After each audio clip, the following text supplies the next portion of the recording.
Olá, graça e paz. Da série Personagens da Bíblia, hoje quero falar sobre Jonas.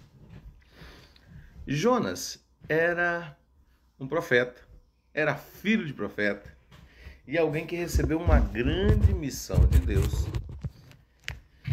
e decidiu não atender, decidiu que era melhor não atender. Perceba comigo aqui, Jonas capítulo 1. Ouça. A vocação de Jonas, a sua fuga e o seu castigo. Jonas, filho de Amitai, dizendo, veio a palavra do Senhor a Jonas, filho de Amitai, dizendo, levanta-te, vai à grande cidade de Nínive e clama contra ela, porque a sua malícia subiu até mim.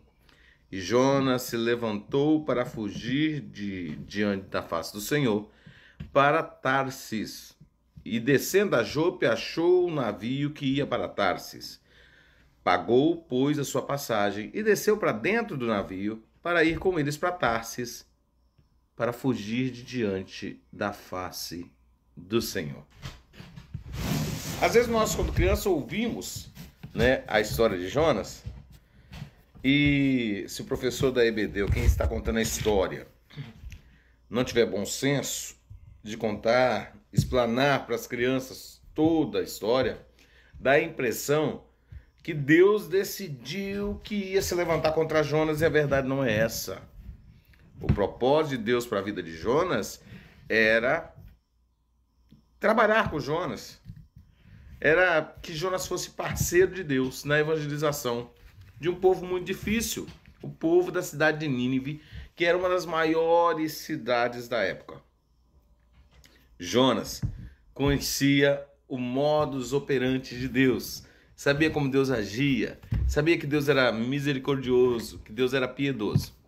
Então, por ser filho de profeta e já conhecer a Deus, já ter tido contato com Deus, ele fica com medo de que o seu chamado profético fosse colocado em xeque, porque Deus mandou ir avisar a Tarsis, a cidade de Tarsis, que se eles não se arrependessem do mal, Deus os destruiria. Mas sabe o que aconteceu? Por medo da misericórdia de Deus ser misericordioso com o povo de Tarsis, e ele ter o seu ministério profético colocado em xeque, porque Deus mandou ele dizer que iria destruir, ele queria, na verdade, que Deus destruísse o povo. Mas vamos compreender. Sabendo disso, sabendo que Deus poderia ser misericordioso, ele tenta fugir da presença de Deus. A Bíblia diz que da presença de Deus ninguém consegue escapar. Os olhos do Senhor estão sobre toda a terra. Se você tem um chamado de Deus para a sua vida, não adianta querer fugir.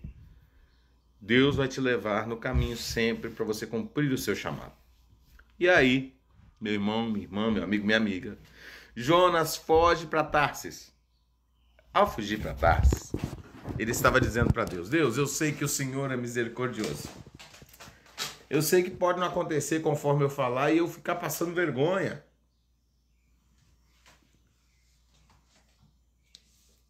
E ele entra no navio e vai para o caminho contrário. Deus mandou para Nínive e ele vai para Tarsis. Deus queria salvar Nínive, a grande cidade de Nínive, salvar aquele povo. E a maldade daquele povo já tinha chegado diante de Deus. Então, ele se esconde lá no fundo do navio, achando que podia se esconder de Deus. E Deus, sabendo onde ele estava, manda uma grande tempestade no mar. E o navio começa a querer afundar. E os navegantes daquele navio, a tripulação, quem estava no navio, começa então a jogar as cargas no mar. E tão desesperados ficaram que começaram a se perguntar, por que isso está vindo sobre nós? O que está acontecendo? O capitão do navio percebe a falta de Jonas e vai até onde Jonas está e encontra Jonas dormindo, tranquilo. E ele diz, ei rapaz, não está vendo o que está acontecendo? Nós vamos afundar e você aqui nessa tranquilidade? E pergunta para ele, qual é o teu ofício? O que você faz? Qual é o teu trabalho? Qual é o teu Deus? Aí ele diz, o meu Deus é o Deus dos meus pais, o Deus de Israel, Jeová. Yahvé e diz: e eu sou um profeta. Deus falou para eu ir para Nínive e eu estou fugindo com você para Tarsis. Sabe o que aconteceu? Por mais que eles clamassem aos deuses deles, aquela tempestade não passava. E quando o navio já estava indo a pique, Jonas diz: olha, é por minha causa. Ele cai em si e começa a dizer: a culpa é minha. E os homens ainda continuam lutando um tempo, mas no fim perguntam: o que faremos? E Jonas mesmo dá sua sentença. É da boca de Jonas que sai sua sentença. E ele diz: lancem-me no mar. E aqueles homens, não tendo outra saída, lançaram Jonas nas águas. E diz a palavra de Deus que na hora que Jonas desceu as águas ali, fez-se grande bonança, a tempestade acabou, e aqueles homens mudaram até de Deus. Aqueles que eram adoradores de outros deuses olharam para aquela situação de Jonas e disseram: o Deus de Israel é o verdadeiro Deus que manda e comanda tudo, e muitos se converteram ali. Perceba que mesmo em desgraça, o testemunho de Jonas ali valeu para que pessoas se convertessem. E Jonas, diz a Bíblia, que Deus proveu ali um grande peixe que o engoliu vivo. Jonas ficou 3 dias ali no ventre daquele peixe e eu fico vendo, imaginando a situação de Jonas.